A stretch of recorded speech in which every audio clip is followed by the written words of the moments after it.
Кечээ Алмазбек Атамбаев Грузиянын биримдиги үчүн Орусияга каршы согуштарда курман болгондордун эстелигине гүл коюп, анын аймактык бүтүндүгүн колдоорун билдиргенин Азаттык жазып чыкты.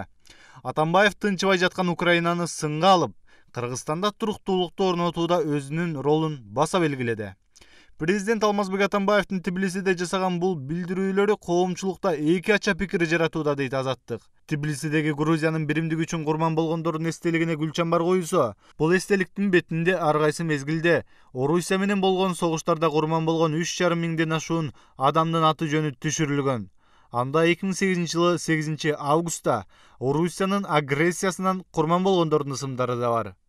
Президент Алмазбек Атамбаев Кыргызстан 2 рет олку-солку кырдаалдан чыгып кеткенин мисал келтирип, Украинанын азыркы абалын сынга алып, күтүүсүздөн Кыргызстан Грузиянын мамлекеттик бүтүндүгүн расмий түрдө колдоорун билдирген. Украина бир инкылапты жайгара албай жатат. Биз мындайдын экөөнү баштан өткөрдүк. 2010-жылкы бийлик алмашууда бизде деле Украинадагыдай ондогон адамдар аянтта каза болду. Бирок биз Москвага же Вашингтонго чалып жардам сурабадык. Бизде да облустук администрацияларды басып алышкан. Мисалы 2013-жылы облустук бийликтин имаратына ээлешти. Эч кимге телефон чалбай эле өзүм барып маселени чечип келгем. Көйгөйдүн баарын өзүм чечкем. Маселени сүйлөшүү жолу менен гана чечүү керек. Аскер жолу менен чечүүгө аракет жасоо туңгуюкка алып келет. Анан албетте мен дагы бир жолу Кыргызстан Грузиянын аймактык биримдигин колдой турганын расмий түрдө айтам. Бүтүндүктү сактоо ар бир өлкө үчүн негизги принцип болушу керек. Бул ар бир мамлекетке ошол эле учурда Кыргызстанга да таандык деп балп ettирген президент. Айрым саясат талдоочулар президент Алмазбек Атамбаев тышкы саясаттагы кадамын чукул бурганын талкуулап, Кремлдин каарынан коркпостон Абхазия менен Түштүк Осетияны Грузиянын ажырагыс бөлүгү катары расмий жарыялаганын баалашкан. Анткени Орусия 2008-жылы Грузиянын бул аймактарын куралдуу жол менен басып алып, кийин аталган республикалардын суверендүүлүгүн тааныган. Ал эми президент Георгий Маргвелашвили Грузиянын аймактык бүтүндүгүн колдогон үчүн Кыргызстанга ыраазычылык билдирип, президент Атамбаевдин расмий сапарын тарыхый визит деп атады. Ошондой эле жооп иретинде Кыргызстанга расмий сапар менен келе турганын билдирген. Бирок саясаттануучу Марс Сариев Москва президент Атамбаевдин бул кадамына анчейин деле маани бербей турганын айтып, президент Атамбаев бул теманы көтөрбөй эле койсо болмок. Анткени Орусия албетте муну жакшы кабыл албайт. Кыргызстан Орусия менен стратегиялык өнөктөш. Президент Атамбаев Грузияга расмий визит жасаган учурунда эмоцияга берилбей, бул маселени айтпай эле койсо туура болмок деген. Алмаз Шаршеновичтин бүгүнкү Арменияга болгон иш сапары тууралуу эртең уланталы. Тышкы саясаттагы чалкеш пикирлери тууралуу айтылып жазыла берип, таң калууну деле жаратпай калган Ажонун Грузияга болгон иш сапары тууралуу социалдык тармактарда кызуу талкуу жүрүүдө. Ислам Каримовдун ордуна убактылуу бийликке келген Шавкат Мирзиёев мурдагы президенттин ишин улантууга убада бербеди беле. Центробирком маалымат кызматы Шавкат Мирзиёевдин бийлигинин тушунда болгон 12 өзгөрүүнү жазып чыккан эле. Санап өтсөк, виртуалдуу кабылдама ачылган. Пахта теримге күчтөп чыгарууга тыюу салынган. Кадрдык өзгөрүүлөр болгон. Ташкенттин каттоосун алуу кыйындаган. Мамлекеттик валютаны сатууга квоталар азайган. Криминалдык аталык Гафур Рахимов өлкөгө кайткан. Шерали Жураев, Юлдуз Усманова жана Абида Асомов сыяктуу артисттер реабилитацияланган. Кыргызстан менен алака жакшырган. Эки өлкөнүн жарандыгын алган учурда жарандыгынан ажыроо кирген. Жолдор оңолуп баштаган жана башка. Жогоруда айтылган Шавкат Мирзиёевдин виртуалдуу кабылдамасына бир ай аралыгында жарандардан 20 миңден ашуун кайрылуу келип түшкөнүн Борбор Азия жаңылыктар кызматы жазып чыкты.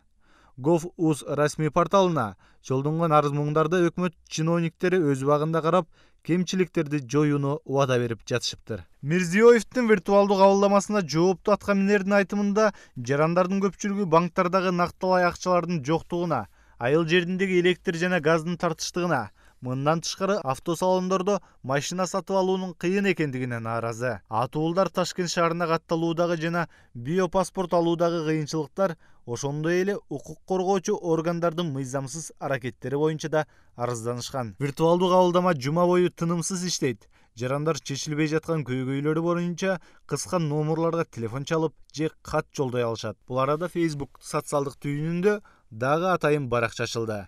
Бул жерде Мирзиёевдин виртуалдуу кабылдамасына түшкөн арыздар жана алардын чечүү боюнча кабыл алынган чаралар туурасында маалымат берилүүдө, дейт Борбор Азия жаңылыктар кызматы.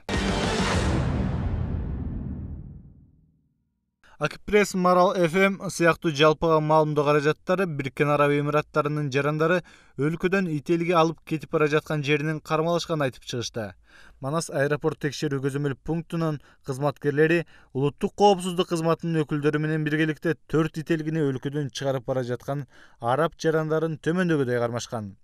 Шек жараткан эки араб самолетко отура баштаганда баштыгынан бир нерселерди оодарып салып жатканын стюардесса дагы байкап калып, кайрадан текшерүү өткөргөндө дамбалынын тизеден төмөнкү бөлүгүнө чөнтөк тийип, экиден ит элги салып алышканын көрүшкөн.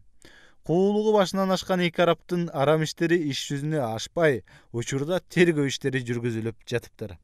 Көрсө дамбалга катып далай уурлук кылса болот турбайбы деп окуяны уккандар баш чайкашууда. Курманбек Бакиевдин кичүү аялы Назгүл Төлөмүшова Белоруссиянын президентинин иш башкармалыгына караган Отель Минск деп аталган ишкананын директорлугуна дайындалганын Белоруссиянын Новости деп аталган маалымат агенттиги жазып чыкты. Спутник КЖ Азаттык баш болгон бир катар жалпыга маалымдоо каражаттары көчүрүп басышты. Бизге Назгүл Төлөмүшовага чалып, байланышууга мүмкүнчүлүк жаралды. Суроолорубузду уккандан кийин ал азыр сүйлөй албастыгын айтып, кечирээк чалуубузду суранды. Бирок баары бир жооп ала алган жокпуз деп билдирген аталган агенттик. Курманбек Бакиев 2010 жылдагы республикадагы 80ге чукул адам каны төгүлгөн саясий окуялардан кийин өлкөдөн чыгып кетип Белоруссиянын пааналаган. Ал 2010 жылдан бери Белоруссиянын жараны кыргыз бийлиги экстрадиция кылууну талап кылганы менен буга мүмкүн болбой келет деп жазган Новости. Агенттик Назгүл Төлөмүшованын Курманбек Бакиев менен 1995 жылдан бери жашап келе жатканын жана Белоруссия туурасында айткандарын кыргыз басылмаларына берген маегине шилтеме кылып билдирген. Белоруссия бизге жакты, эли жөнөкөй, пейилдери кең, жакшы адамдар экен. Шарт ошону талап кылып жаткандан кийин баарына көнүп, эл Курманбек Салиевичтин актыгын туура түшүнүп, билгенче бул жакта турганыбыз эле оңго. Албетте, туулган жердин топурагы алтында.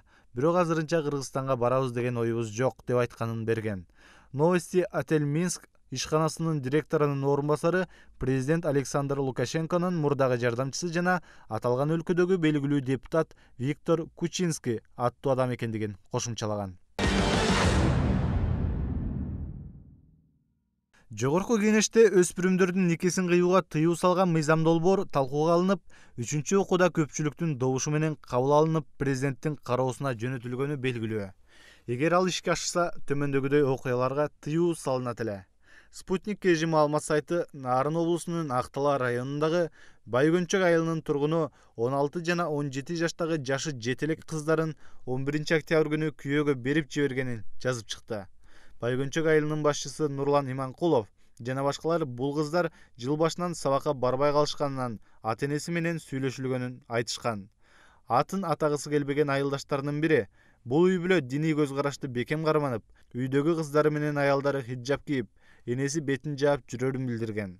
Кыздардын атасы азыр такыба, балдар табылбай тургандыгын, кыздарына жуучу келгендиктен бергендигин айткан. Урматтуу телекөрүүчүлөр, сиздер жалпыга маалымдоо каражаттарында кеп болгон талкууга алынган күндүн маанилүү окуяларына ортоктош болдуңуздар. Кайрадан көрүшкөнчө аман болуңуздар.